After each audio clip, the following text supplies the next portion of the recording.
Kiai Haji Edi Junaidi. Saya merasa sangat terhormat diberi kesempatan untuk berbicara di hadapan Bapak Ibu sekalian. Yang terbayang oleh saya, ini jamaah ini bisa 1000 lebih yang hadir ini. Jamaah ini semuanya berzikir, membaca Al-Fatihah, membaca Yasin, membaca tahlil tahmid. Ini suasana yang sangat disenangi oleh Allah Subhanahu wa Ta'ala. Hadirin, kita ini disaksikan oleh ribuan malaikat yang mendoakan supaya Allah mengampuni kita semua. Amin. Senang nggak? Memang melihat malaikatnya? Kok percaya? Malaikat kan gaib, kita nggak bisa melihat, tapi kita senang ya. Kita senang. Mengapa?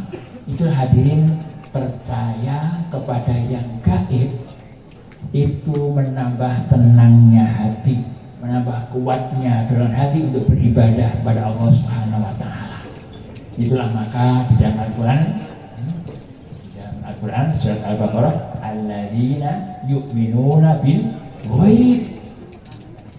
Kita yang percaya kepada yang gaib, orang-orang tingkat tinggi. Kita ini manusia tingkat tinggi. Hadirin, astronot Rusia, ilmunya sudah luar biasa, ilmu kealamannya, keliling ke angkasa. Sampai di angkasa apa dia bilang? Tuhan nggak ada. Saya udah muter-muter nggak pernah lihat Tuhan. Ini ilmu yang luar biasa. Tetapi tingkatan kemanusiaannya tidak luar biasa. Maka kita bersyukur kita diberi oleh Allah petunjuk untuk kita mengetahui yang gaib meskipun tidak melihat. Coba Nabi Ibrahim itu doanya apa? Wala tuhsini yaumal qiyamah. Emang Nabi Ibrahim pernah melihat kiamat? Tidak pernah melihat, tapi udah tahu yang gaib. Ini karena Allah Subhanahu wa Ta'ala memberitahunya. Maka kita bersyukur kita oleh Allah Subhanahu wa Ta'ala diberi pengetahuan tentang yang gaib, sehingga kita bisa mempersiapkan diri. Karena apa? Kita pasti menghadapi yang gaib, pasti. Kita pasti akan menghadapi hari kiamat. Kita pasti akan menghadapi malaikat mungkar nakir, pasti. Itulah kita bersyukur orang yang tahu tentang yang gaib, dia akan bersiap-siap semaksimal mungkin. Bapak Ibu sekalian, saya melihat tadi disampaikan oleh Ustaz Mardiansah betapa Bapak Kiai Haji Edi Junaidi sudahlah dermawan, sabar, sangat kasih sayang. Hadirin, orang itu sebenarnya dilihat panjang umurnya bukan dari umurnya di dunia, bukan dari umur kronologis, tetapi orang dilihat panjang umurnya dari kebaikan-kebaikannya yang selalu dikenang oleh orang sepanjang masa, nggak ada batas waktunya. Itulah maka penyair Mesir terkenal namanya Ahmad Syauqi, dia mengatakan daqatul qalbil mar'i yaqulu lahu innal hayata daqaiqu wa sawani farfa' li nafsika ba'dal mauti dhikraha fa inna dzikra lil mar'i umrun sani. Apa artinya? Detakan hati kita, detakan jantung kita ini berkata, apa katanya? Innal hayata daqaiqu wasawani. Hidup itu hanya bilangan menit dan detik. Barangkali kalau ada orang hikmah mengatakan ad-dunya sa'ah faj'alha ta'ah. Dunia ini beberapa saat, maka isilah dengan ketaatan-ketaatan. Maka itu farfat li nafsika ba'dal mauti zikraha. Bikin zikir, bikin kenangan-kenangan yang bagus. Fa inna dzikra lil mar'i umrun salim. Umur yang kedua, yang umur yang sebenarnya. Orang bisa lihat dia punya enggak tinggalan-tinggalan, mungkin warisan-warisan, kenangan-kenangan, amal-amal yang masih dikenang orang seterusnya. Itulah maka Nabi Ibrahim begitu juga. Apa beliau bilang?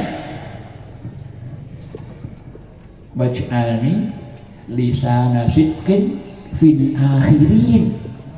Ya Allah, jadikan untuk aku kenangan-kenangan yang manis untuk orang-orang yang belakangan. Panjang. Sampai sekarang kita masih baca salawat Nabi Ibrahim ya kan? Sholli ala Muhammad Ibrahim terus sampai hari kiamat. Perjuangannya sangat besar. Betapa Ibrahim ketika dimasukkan dalam manjanik, karena apinya kan sangat tinggi, tidak bisa melempar, orang nggak nyampe. Kalau di manjanik dilemparkan ke tengah-tengah api. Apa Nabi Ibrahim berkata? Hasbi Allah, hasbunallah wa ni'mal wakil. Maka Allah mengatakan, ya naru kuni bardan wa salaman ala Ibrahim. Luar biasa Abul Anbiya. Waj'alni lisana sidqin. Ini sebenarnya kalau bahasanya lisan artinya lidah, sidqin itu yang benar. Kalau diartikan begitu orang nggak paham. Ini ilmu balaghah. Yang disebut lisannya yang dimaksud kenangannya, ucapannya. Ini ada namanya majaz mursal. Alagohnya aliyah dan gitu kata orang-orang yang belajar balaghah.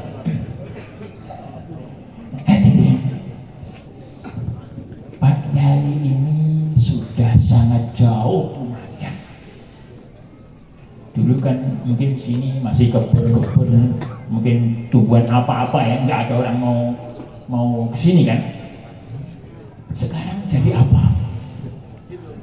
Bandingkan antara dulu sebelum ada pesantren sampai sekarang, jauh sekali. Apa itu artinya? Perubahan. Dulu sebelum Nabi orang nyembah berhala. Ketika Nabi menyampaikan tauhid, ini orang gila. Mengapa? Nabi ingin perubahan supaya manusia-manusia itu tahu Tuhannya, bisa menyembah Tuhannya dengan baik. Maka apa yang dilakukan? Ditanamkanlah mental tauhid. Nah itu nggak gampang. Seperti kita sering ceritanya kan, ketika Nabi dakwah ke Taif ya, dilempari batu sampai kaki beliau keluar darahnya, ya. Sampai dikirim malaikat, malaikat gunung. Malaikat nanya, Muhammad, kamu mau apa? Kalau kamu mau gunung ini aku timpakan kepada mereka, aku lakukan sekarang. Apa kata Nabi? Rabbi Allahumma hdi qaumi fa innahum la ya'lamun. Bahkan Nabi masih berkata, aku masih ingin nanti dari sulbunya ya, dari tukang usulnya orang kafir itu nanti bisa ada yang bisa iman kepada Allah Subhanahu wa taala. Masih jauh sekali doanya. Orang kafir harus doakan seperti anaknya iman kepada Allah Subhanahu wa taala. Orang yang nggak sabar udah timpa aja, selesai gitu kan. Biasanya pakai haji didoakan anak-anaknya itu dilus-lus gitu. Luar biasa. Dari teduh. Nah, Bapak Ibu sekalian, di negara-negara maju seperti Cina sekarang ya, Rusia, Amerika, Inggris, itu langkah pertama untuk perubahan, termasuk Jepang ya, restorasi Meiji itu langkahnya apa? Perubahannya apa? Membentuk manusia-manusia yang bermental kemajuan, mental-mental yang kuat. Itulah maka di antara tahap yang pertama namanya takaful furos. Apa artinya? Supaya semua rakyat bisa merasakan pendidikan. Tadinya pendidikan hanya untuk orang-orang yang kaya saja, keluarga raja begitu. Nah, ketika sudah mulai sadar mereka, ini harus ada takaful furos. Ada kesempatan yang sama bagi setiap orang untuk bisa belajar. Kita Rasulullah tidak pernah membeda-bedakan siapa yang datang diajar. Takaful al-furos namanya. Ini sudah dilakukan oleh Rasulullah. Bahkan orang Badui saja ketika Rasul lagi berjalan ditarik selangkainya itu sampai membekas di sini. Kata mereka, Muhammad, kasih aku apa yang Allah berikan kepadamu. Sahabat yang melihat begitu udah pengen ninju aja gitu kan. Jadi kata Nabi, biarkan, kasih dia. Maka dikasih. Udah begitu masih kasih lagi, kasih sampai banyak banget. Setelah pulang, loh, Muhammad kok baik banget ya, dikasih segitu banyaknya ya. Maka dia masuk Islam. Itu tadinya narik Nabi. Nah, merubah orang dari yang begitu ke begitu itu luar biasa, nggak gampang itu. Umar bin Khattab ketika belum Islam, apa yang dia kendaki? Bunuh Nabi. Dia bawa dia pedangnya itu. Sampai ke sempat adiknya baca Quran. Setelah tahu Muhammad, oh Muhammad begitu ya. Apa akhirnya? Dia menjadi pembela Muhammad. Berjuang seluruh hidupnya untuk. Hadirin, ketika ini berjalan takafu al-furos, yang kedua apa langkahnya? Itu taufir at-ta'lim al-ahsan. Setelah semuanya bisa masuk, diberi pembelajaran yang terbaik. Ini program untuk kemajuan begitu, terbaik. Maka fasilitas diberikan, yang orang guru-guru yang terbaik diberikan, maka berkembang cepat. Nah, yang ketiga adalah membentuk mental kerja. Ini kalau Pak Jokowi kerja kan? Al-Quran itu begitu. Wa quli malu fa sayarallahu amalakum wa rasuluhu wal malu. Ini Al-Quran. Al-Quran yang hidup. Itulah maka orang-orang Cina, orang-orang Belanda itu belajar keras, kerja keras. Nah, yang terakhir apa yang diharapkan? Raf'u al-intaj, peningkatan produksivitas. Nah, ini saya kira ini Pak Haji ini sudah mulai membangun mental, termasuk Ustaz Matiar saya ini kan hasil lulus beliau yang jadi begini. Kalau enggak jadi begini nih. Kalau mungkin dulu Pak Haji marah, kamu pulang, gitu kan? Enggak jadi kan? Tapi jadi begini kan luar biasa. Nah, kalau waktu itu cuma berapa ya masuk ya waktu zamannya Ustaz Matiar saya santrinya ya 9 orang awal-awal dulu. Ya Nabi yang masuk jadi as-sabiqun awal berapa orang dia? Cuma 5 orang ya. Khadijah, Abu Bakar, kemudian yang muda Ali bin Abi Thalib itu kan sedikit. Di tengah-tengah kemusyrikan yang merajalela sendirian membentuk tauhid ya, kepada orang-orang Quraisy yang bandel-bandelnya melebihi Ustaz Malik. Bandel-bandel sekali. Iya. Abu Lahab itu kurang apa? Bandelnya luar biasa.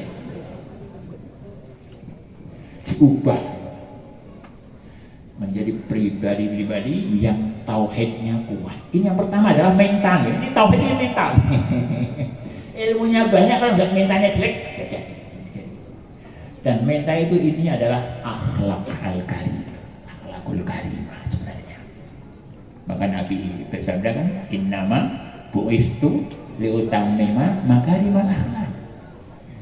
Ini pesantren oleh Kiai Haji ini dijadikan sebagai tempat penggodokan investasi manusia. Human investasi mahal, ini mahal. Mengapa? Ini akan merubah. Perubahan tidak akan terjadi kalau orang-orang ini belum dibentuk, bentuk mental ya. Itulah kita lihat orang Arab yang tadinya makanannya kadal, makanannya kalajengking, makanannya ular, makan di gurun pasir itu dimasuki tauhid oleh Rasul, diajari sholat, puasa, dia dakwah. Dan yang didakwai itu orang Persia. Orang Persia itu orang yang sudah budayanya sangat tinggi. Kerajaan Persia itu kerajaan yang sangat mewah, luar biasa. Sampai ketika pulang dari Persia itu dibawakan rampasan yang barang-barang sangat mahal-mahal, itu Umar menangis. Tidak bisa bayangkan orang padang pasir makanannya ular sama kalajengking perang melawan Persia, kerajaan yang besar yang sudah maju ilmunya. Mana bisa menang gitu kan? Kita maju perang. Bahkan ketika mulai mau menyerang itu oleh orang-orang Persia, kamu mau ngapain ke sini? Orang Arab, ya? Enggak. Kamu kan makan ular, makan. Iya, saya dulu makan ular. Saya termasuk orang-orang yang tidak berbudaya. Cuma setelah datang orang yang namanya Muhammad, dia mengajari aku tauhid, dia mengajari aku menyembah kepada Allah, mengajari aku tidak takut selain kepada Allah. Aku datang untuk menyampaikan ajaran ini. Aku datang untuk mengajak kalian mengikuti agama Muhammad. Ejek. Kamu bisa apa? Kamu punya apa? Lihat ini persiapan kami. Musuhnya jumlahnya berlipat-lipat, senjatanya lengkap-lengkap, orangnya hebat-hebat. Rustum tuh. Musuhnya, kita orang muslimin jumlahnya gak banyak. Senjatanya juga senjata yang biasa saja ini. Tapi mental tauhidnya kuat. Dia tidak takut banyaknya orang, dia tidak takut orang-orang yang kaya, yang hebat-hebat, dia takut. Yang dia takut hanya Allah. Maka ketika menyeberang sungai Tigris, Efrat ya, sungai Efrat itu menyeberang itu. Dari sebelah sana itu orang-orang Persia yang sudah hebat itu, dari sini orang-orang Arab. Dia aja. Kata saat ini Bapak, awas ya, semuanya saya bagi tiga bagian ini. Sebelah sini tukang manah, sebelah sini nanti yang harus maju berkuda masuk. Begitu dikasih kode cip begitu, wah tukang panahnya udah siap. Nah ini yang herannya, kuda-kudanya orang Arab itu melewati sungai seperti berjalan di atas air, nggak basah kakinya. Sehingga orang-orang Persia ini mustahil, ini mukjizat ini. Dan akhirnya orang Persia kalah. Kalau dan terwujudlah apa yang Rasul bilang ketika surat Rasul disobek-sobek oleh Kisra Persia, nanti kerajaanmu akan dirobek-robek oleh kaum Muslim. Terwujudlah. Bahkan Surakoh yang ketika itu mengejar Rasul, ketika sampai di gua Sur ya, itu kan kudanya jatuh, nggak susah berdiri, bisa lagi lari lagi, jatuh lagi, nggak bisa lagi mengejar itu. sampai 3 kali. Akhirnya sampai ke Nabi, dia udah, Muhammad, aku yakin aku tidak bisa untuk mengejar kamu, tapi tolong beri aku surat sebagai tanda bahwa aku telah melihat engkau dan telah menemui engkau kepada kaum kafirin, biar mereka percaya bahwa aku sudah ketika kan harus mengejar tadi kan untuk menangkap Muhammad kan. Nah kalau nggak ada buktinya siapa yang mau percaya gitu kan? Maka ditulis Muhammad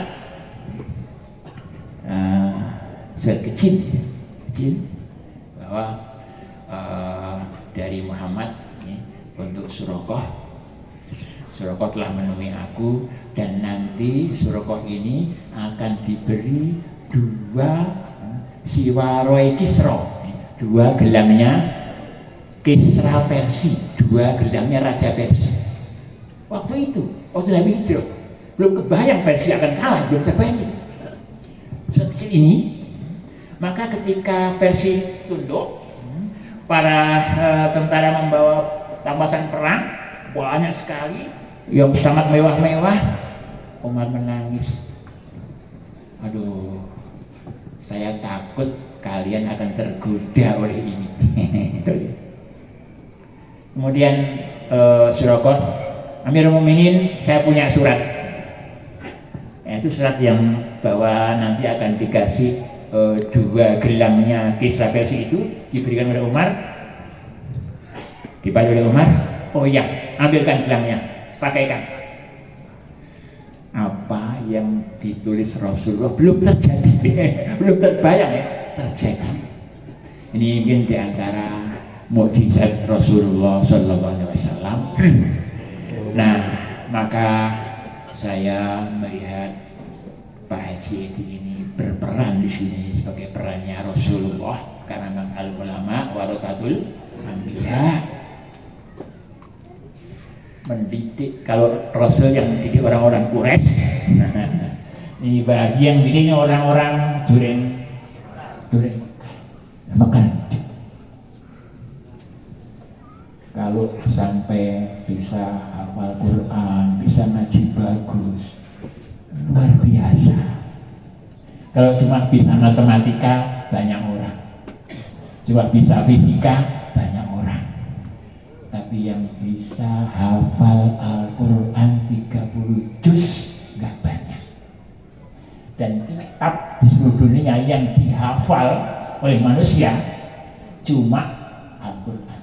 Injil nggak ada yang hafal, Taurat nggak ada yang hafal, itu Al-Quran cuma. Ini tanda bahwa Allah memang menjaga, kan? Inna nahnu nazzalna alaika dzikra wa inna lahu lahafizun. Bukti para hafid-hafidnya adalah penjaga Al-Quran, dan mereka adalah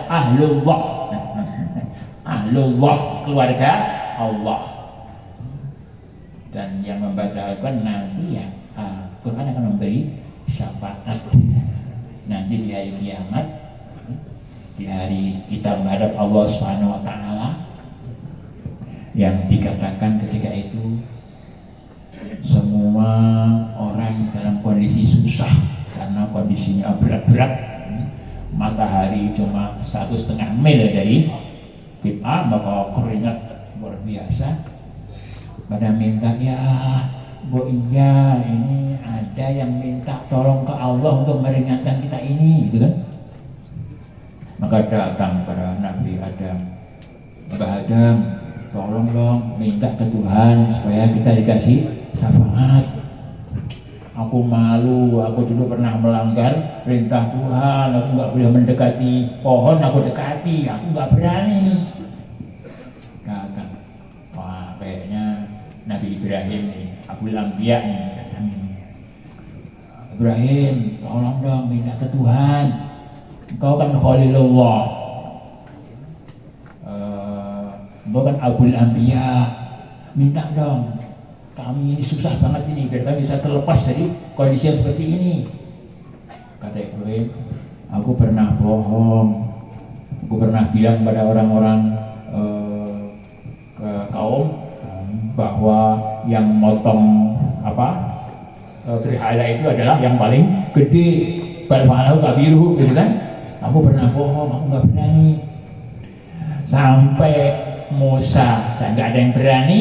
Terakhirnya kepada Muhammad Sholli alaihi. Nggak ada yang berani minta syafaat kepada Allah untuk kita semua. Tinggal kau ya Muhammad. Apa kata lagi? Oke. Insya Allah aku akan mintakan kepada kalian ampun. Syafaat. Maka Rasul diajari cara memuji Allah. Ben Rasul memuji Allah sambil sujud terus, enggak bangun-bangun. Dengan zikir kepada Allah. Akhirnya nih Tuhan, bangun Muhammad, apa yang kamu minta aku akan kasih. Ya Allah, umatku yang muslim, yang mukmin, tolong beri syafaat. Setelah maka ada sekian banyak, mungkin ribuan yang diselamatkan oleh Allah, dibawa mendekati haud dan Nabi. Masih belum puas, Rasul lagi sujud lagi, doa terus, memuji Allah terus sampai lama. Irfa' rasak ya Muhammad, utlub an abdi. Ya Allah, umatku yang pernah mengatakan la ilaha illallah, bukan engkau selamat dan engkau beri syafaat. Diberi syafaat sehingga nanti sampai yang ada di dalam hatinya ini sebiji zarah iman kepada Allah itu dibawa oleh Rasulullah. Cuma Nabi kita Muhammad Sallallahu Alaihi Wasallam yang bisa, mudah-mudahan nanti kita termasuk umatnya yang bisa mendapatkan syafaat dari Rasulullah Sallallahu Alaihi Wasallam. Nah, memang kita selalu membaca sholawat kepada Rasulullah. Orang yang cinta Rasul, cinta Allah, nah itu tandanya diantaranya adalah membaca sholawat. Pernah ada orang Badui datang ke Rasulullah, Rasul di peluknya rat-rat, dilepas-lepas. Dia bilang, ya Muhammad, kenapa ini Nabi, kenapa kamu peluk saya rat-rat? Ya Rasulullah, aku hanya bisa dekat kepadamu di dunia, aku bisa meluk engkau.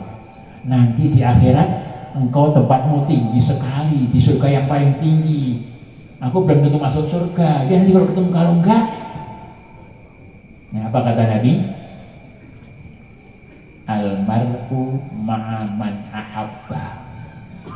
Orang itu nanti akan bersama-sama dengan orang yang dicintai. Kalau engkau cinta aku, nanti engkau akan ketemu aku di sana.